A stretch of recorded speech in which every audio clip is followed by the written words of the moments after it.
This is the stuff that was still in the back of the room that my daughter used to be in all the time. I had bought these a long time ago to get to kids when I was teaching and stuff. I just showed y'all the hair color. This is the perm design. Perm is what white people normally do. You see that curl pattern? See, we call it perm as black people. But think about it. When we relax our hair and put perm in our hair, we want to what? Straighten it. We don't want to curl it. Perm is when you curl the hair, okay? So that's what the difference is. But yeah, if you say perm, people of color who know about perm, and most of us do, we're going to know what you're talking about. But really, just get the terminology right, a perm is when they want to go from straight to curly. A relax is when you want to go from kinky, curly, soft curly, to straight. And that's what most of us have, whether it's a soft curl pattern or whatever. See, this is a big rod. You know those perm rods that they used to use for the carefree curls? That's what we used when we was wearing the carefree curls, which was another form of a perm. It was going from our regular curl pattern, kink texture, to the wave nouveau, the carefree curl, blah, blah, blah. Get it? And this is what you see. Like, y'all remember the series used to come on, Felicity? Yeah. And she had that big curl pattern. That's what we're talking about. And these are different layers and different haircuts and stuff like that that they can, you know, have. Curl patterns and stuff like that. This is for, and this is what we had to label it. Now, y'all keep in mind, I was in school in 2006, okay? I graduated in 2006, and I still got all my books. Long hair design. My name on all of them. Hair sculpture, which is hair cutting. Men hair, so on and so forth. These are very valuable books. And this was a pivot point school, like I said in the other video. I'm getting rid of a lot of stuff, but the stuff I can take, I'm going to take with me because these could be passed on to anybody. Because when you're in school for stuff like this is the same stuff they're going to teach you at a pivot point school. And the pivot point school is the school that you want to go to as cosmetologists. People skills, we had to learn that. And that's something that a lot of people need, no matter what job you're going to do. A lot of people don't have people skills. Okay? I'm almost sure that they probably updated some of their books, but a lot of stuff is still the same. We learned about being a cooperator. What's the word? We had different levels of personalities that you know you're dealing with. You got some people who get in your chair, right? And they would say, you would say, what you want? Well, I don't care. What you think? Well, and you say, well, what about this with your hair texture? I think this will look good on you. And they be like, okay. And then they may or may not be happy with it, you know? How many haircuts was I got? Because I know my daughter went too. So I'm looking to see if any of these got her name on it. Oh, Lord. See, I just keep everything. I am a hoarder, y'all. This is a crime book. And this is some other type of, I don't know what that is. Okay, here it is, right here. This is the textbook. Now, both of these, one of these is mine, one of these is Pasha's. Let me see who name in it. Nobody name in it. Anyway, this is a resource textbook. If anybody that's in hair school or thinking about going to hair school, think you might want some of these books, especially if you're close to me, you can come and pick them up. I just don't want to throw them away because I would just keep them rather I ever look them in again. Okay, this is mine. This is my number. Everybody had a number. So evidently this book had to be Pasha's because y'all see they got the same exact book. Unless she got her name at the back of it or something. She got her hours, but she never went to go take her test. Now this is what I was trying to tell y'all about when I be talking. See the type of relaxers? Y'all see that? So they got sodium hydroxide, ammonium, and then we got calcium, other kind. And this is what you need to know when somebody comes sit in your chair. Now, we as black people, we would just throw the perm in our hair and our friend hair, let them do our hair. You know what I'm saying? If we didn't have nobody that, like my auntie and grandma and them, they own salons. So they, yeah. But I didn't know what they was doing. I just figured they had perm. But until I went to school, I did not know that we needed to know what we were working with. You need to know if that person has virgin hair. That's number one. That means they never had a relaxer at all. You need to know what type of shape their hair is in. Is it dense? Is it healthy? Is the end split to the gods? Is it dry? Does it look like they take care of it? As far as deep conditioning and hot oil treatments and all the good stuff that we do to hair. Okay, and that would determine too what you put on. Because if you put something on somebody's hair that's damaged and you put the wrong formula, it could take their hair right out. You can over process it. Okay, calcium is usually what you're going to buy. If you go to Walmart right now and get the box kit of Perm, and it come in just enough for you to mix the stuff together for one head, that's usually calcium. Now, when you start buying stuff like Mazzani or maybe Revlon, just the regular relaxer by itself, nothing else come with it. A lot of those be sodium hydroxide.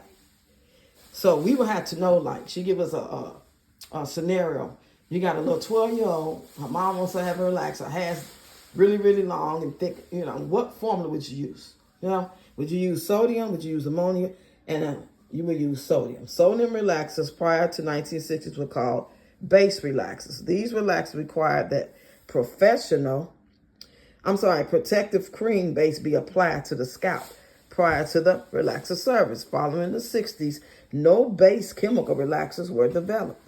They have a high oil content base and conditioning agents that help protect the hair and scalp from irritation. No base chemical relaxers are generally the choice of salon professionals because they are gentler to the hair and scalp. Keep in mind, however, that they still contain a caustic chemical, so skill and thorough product knowledge are required. Appropriate use of base cream may still be needed for the client's sensitive scalp, such as we put the petroleum on, So sodium hydroxide relaxer, also known as live relaxers, have up to 10.5 to 14. Always follow manufacturers. Now, ammonium thioglycolate relaxers, also called thiorelaxers, is chemical reducing agent that causes the hair to soften and swell. Hydrogen and disulfide bonds in the hair are affected during the process with the thioglycolate relaxer, and disulfide bonds break between the two sulfur atoms in the cysteine amino acids. See what I'm talking about? These damn terms that people that sit in your chair or just go to the store and buy the shit don't know nothing about. You got other relaxers. No-lie relaxers contain derivatives of sodium hydroxide. No-lie relaxers contain calcium. Remember I just said it? Potassium. All these different lithium hydroxide, bisulfate, active ingredient. The name no-lie derives from the fact that sodium hydroxide is not the active ingredient, even though it may have part of it in it. No-lie chemical relaxers are usually recommended for less resistant hair and require frequent conditioning follow-up treatments. It is important to have an understanding of each of these relaxers so that you can choose the best product for your client. Okay? This is something you wouldn't normally care shit about. You don't even think about it. All you know is I'm going to put a relax in my hair. I'm going to ask my mama to put this relax in my hair. I've been doing my own relaxers for long. Y'all, I'm going to suggest y'all stop using them relaxers, period, okay? You can go to just blow drying it and flat ironing it. Even if rather you go to them people to let them blow dry and then you go home and flat iron it. If you just got it, you know what I'm saying? Or get your hair braided, trimmed, deconditioned on a regular basis. French braid your own hair to the back and get a sew in if you just got to have some silky straight ass hair. You know what I mean? It says, do not apply sodium hydroxide relaxer to extremely porous hair. Okay?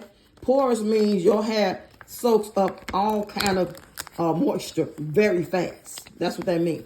Your hair so porous that I just oiled your scalp 5 minutes ago and it's still dry.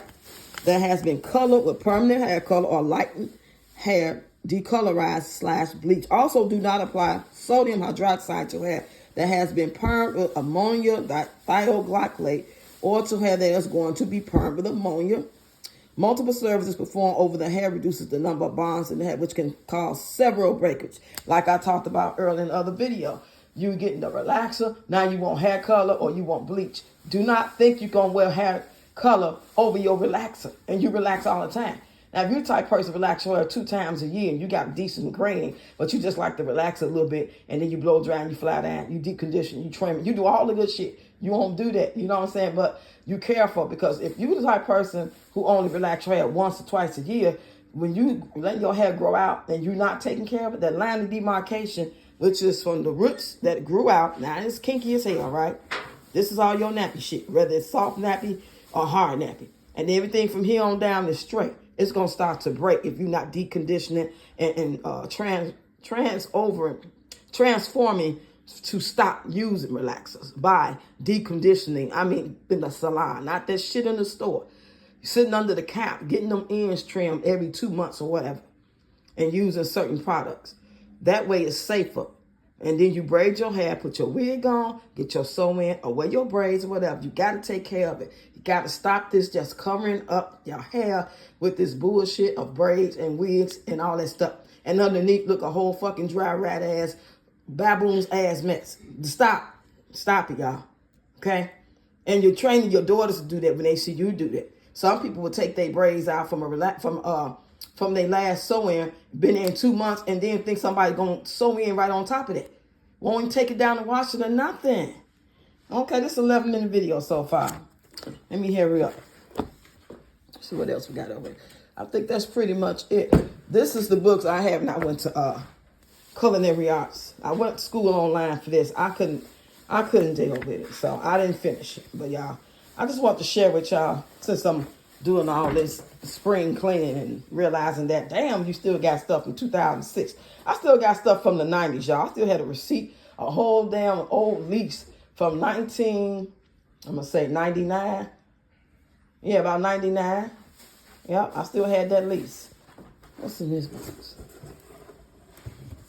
What the hell is this? I don't even know what this is. Wound clean. Oh, this is when my mom was alive back then. We had to put this on her tongue and stuff and clean her. She had a sore on her back. I forgot I had all this stuff back there. I can get rid of that. But anyway, y'all, hope y'all enjoyed this video. If y'all got any questions, if y'all can add to the conversation in any type of way. Hey, I really want to let y'all know what that Perm is made of. That Perm, like I told you about the sodium and all that, and the calcium, that's what relaxer is. But when it comes to the Perm is what you call it? It's alkaline and it's non-alkaline. So I think the relaxer is alkaline, or they got a Perm that's alkaline and not alkaline. I'm gonna get. It's been a long time, y'all. I think I still retain enough knowledge to understand, even though if I need to brush up on my skills. If I want to go be a teacher, I need to go get some more hours, and then I can refresh myself on things that I forgot about. So if you got any cosmetologists or people that teach it, who like freshly in your brain, get in the comments and correct me on some things, or or add to the conversation. Talk to y'all later.